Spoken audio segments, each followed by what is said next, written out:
I think kailangan mo i-set yung ano ba yung work amount needed dun sa isang project. Kayo ba? Paano nyo manage yung mga shared resource nyo? In terms of tech kasi, at least ngayon, parang nausok sa streamline team yung wala na share, di ba? Parang bubuo ka ng team, kaya nila gawin lahat. Hindi lang actually tech yon. Let's say, kailangan ng sales, marketing. Kung ano kailangan ng team nun to get the job done, lalagay mo sa spot na yon.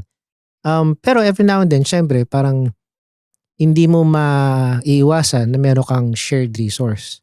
So, if meron kang shared resource, let's say, meron kang 100 devs, pero 3 lang yung infra mo, 3 lang yung cloud mo. Okay.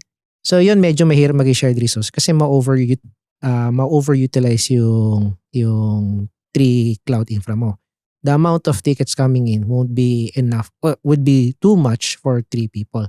So, ideally, you switch it from servicing to enabling. Parang gagawa sila ng tooling or whatever para mag-self-serve. So, let's say architect, for example. O sige, imbis na i-architect ko lahat, gagawa ako ng guidelines para you can architect kasi ako lang mag-review. Parang hindi na natin tatanungin kung mag-SQS ba tayo, RabbitMQ of Kafka.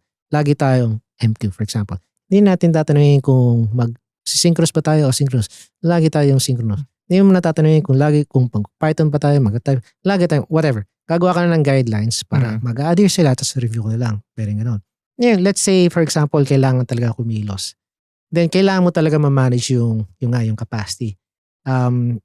You need to figure out kung how many tickets are coming or work coming in, how many people can actually do the work, and you need to keep it at like say mga 80% utilization. Kailangan mo bantayan yun. Kasi more than that, mababurnout yung tao mo. And more than 100% utilization, wala na, magbaburnout talaga. Sabihin mo, nag-OT yung tao mo.